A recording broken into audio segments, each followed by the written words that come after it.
সাবেক প্রধানমন্ত্রী বেগম খালেদা জিয়ার মৃত্যুতে আমি 3 দিনের রাষ্ট্রীয় শোক এবং আগামীকাল তার নামাজে জানাজার দিনে একদিনের সাধারণ ছুটি ঘোষণা করছি। শোকের মুহূর্তে আমি তার পরিবারের সদস্যবৃন্দ, রাজনৈতিক সহকর্মী এবং অগণিত কর্মী সমর্থকদের প্রতি সমগ্র জাতির পক্ষ থেকে আন্তরিক সমবেদনা জানাচ্ছি।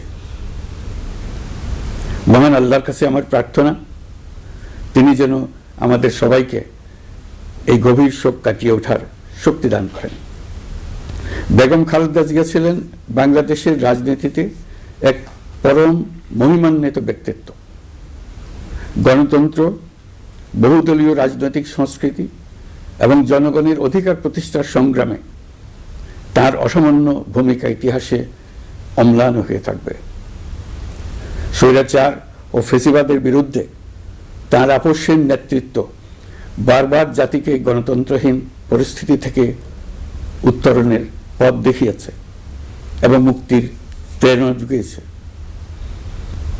দেশ ও জাতির প্রতি তার সমুজ্জ্বল অবদান জাতি চিরকাল শ্রদ্ধার সাথে স্মরণ করবে।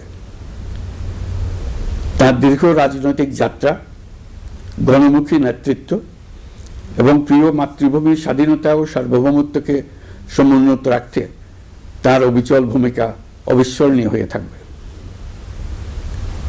এমন একজন মহান দূরদর্শী ও নিখাদ দেশপ্রেমিক নেত্রীর শূন্যতা পূরণ হবার নয়।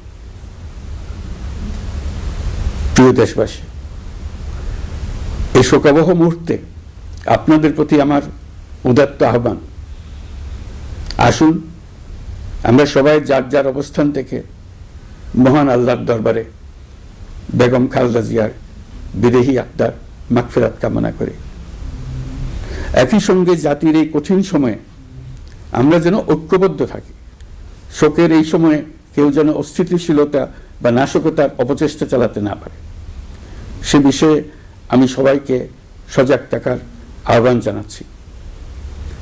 এই সময়ে আমাদের সবার দায়িত্বশীল ভূমিকা পালন করা অত্যন্ত জরুরি।